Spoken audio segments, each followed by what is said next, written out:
Lok Sabha is on the verge of approving 6 new IITs to be set up at Tirupati, Palakkad, Dharwad, Bhilai, Goa and Jammu. And the Indian School of Mines in Dhanbad, which is just across the border from West Bengal in Jharkhand, is going to be upgraded to an IIT. Just reciting the names of these places is a wonderful reminder of the diversity of our country. Whenever I rise to speak in this august house on the subject of education, there is a general expectation that I will speak about quality, excellence and merit.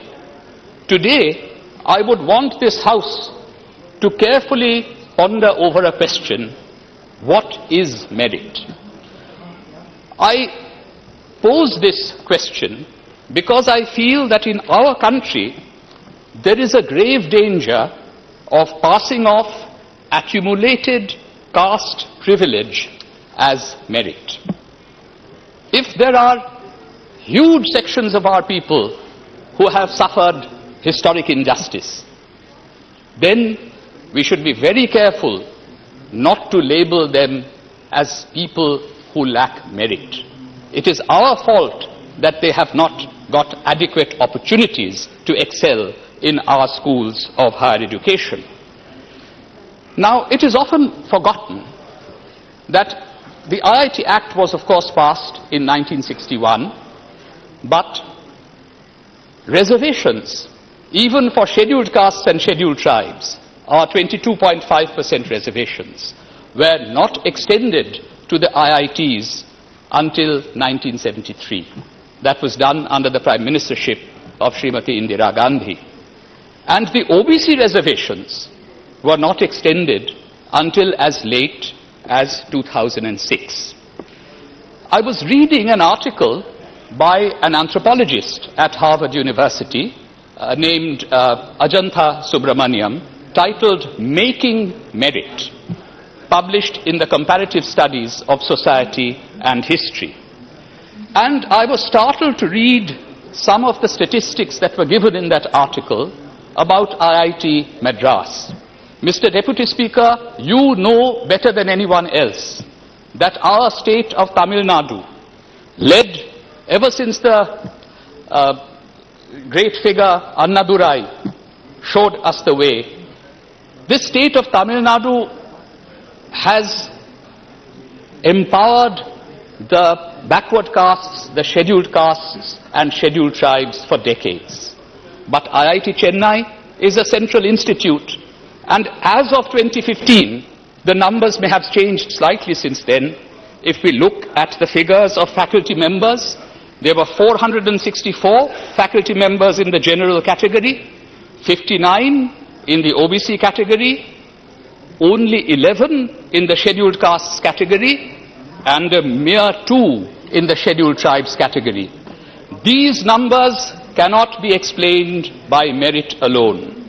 These numbers can only be explained by conscious and subconscious bias against the disadvantaged sections of our people in this country. And that is why I said, please do not confuse accumulated caste privilege as merit. Let us not have traditional cultural capital be transformed into modern capital in our institutes of technology, which are institutes of national importance. Whenever the question of IIM comes up, we talk of autonomy. Now, of course, it is important to give autonomy to IIT directors, to chairpersons of the governing boards of the IITs, and this Parliament must always preserve its prerogative, which was under challenge by the HRD Ministry, to declare institutes of national importance. Now, our Honourable Human Resources Development Minister talks about accessibility as being one of his 4 mantras, and we have actually now given some accessibility to our IITs and to our central universities, to scheduled castes and scheduled tribes.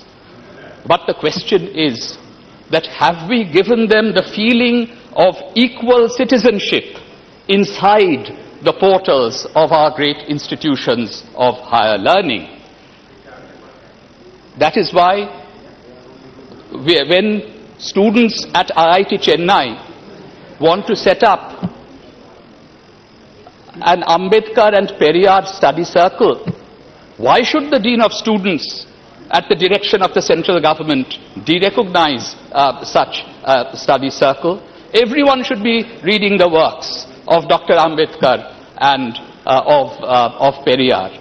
So that is why it is very important to go beyond accessibility and give a sense of inclusiveness to our Dalit students, our Adivasi students, our OBC students who are beginning to enter in larger numbers into institutes such as the IITs. I will, in conclusion, simply elaborate a little bit on a point that I raised in question hour this morning. For some time now in this Parliament, in response to the budgets presented by this government, I have been saying that we should not make a ritual of setting up 5 new IITs and 5 new IIMs every year. And I think the Finance Minister listened to that point when he announced that he was going to have 10 public and 10 private institutions that would be selected to become globally competitive. I say this because we have to think very carefully about when we should set up new institutes and when we should strengthen our existing institutes. And I say this not because I feel that the brand name of the IITs will be diluted by setting up new IITs. I'm actually in favor of having at least one IIT in every state. And I hate importing the terminology of the world of commerce into the world of learning. I don't like the word brand, which was even used by my friend Shashi Tharoor in an article that he wrote on the brand IIT. But I am more concerned that we should make sure that we have the human resources to staff the new institutes that we are setting up. And that is why when we select those 20 institutions that will have a special enabling regulatory framework, I think we should choose the most promising existing institutions. A few IITs or Indian Institutes of Science, a few central universities and a few state universities. Finally, we have paid a tribute to our Prime Minister, Pandit Jawaharlal Nehru, under whose leadership the IITs were set up in the early 1960s. But I will like to mention today one great scientist from Bengal, whose vision lost out in the immediate post-independence period. His name was Meghnad Saha. He was the scientist who was appointed to the National Planning Committee by none other than Netaji Subhash Chandra Bose in 1938. And of course, of this National Planning Committee, he also made Jawaharlal Nehru the chairperson. But there was a debate between Homi Bhabha on the one hand and Meghnad Saha on the other in the immediate post-independence decade. Meghnad Saha was a member of this august house, but Jawaharlal Nehru listened to Homi Bhabha, so that scientific research, especially atomic energy research, became a secretive state-controlled enterprise. Meghnad Saha had suggested that even nuclear physics research should take place in our finest universities. These were the days before the IITs. So I would like to also urge this government, while building on the achievements of the past, to also show a new direction of policy for the future, so that the IITs, which are very good teaching institutions, also become the venues for cutting-edge research. And let us support the best central and state universities as also incubators of innovative research. If we do that, we will be paying a genuine tribute to a figure like Meghnad Saha, whose grand, far-sighted vision was not accepted in the way that it should have been in the early 1950s. With those words, I would like to thank you very much again, Mr. Deputy Speaker, sir, for giving me this opportunity to speak on the IIT Amendment Bill. These are occasions on which we can actually deliberate more broadly on education policy as a whole. Thank you very much.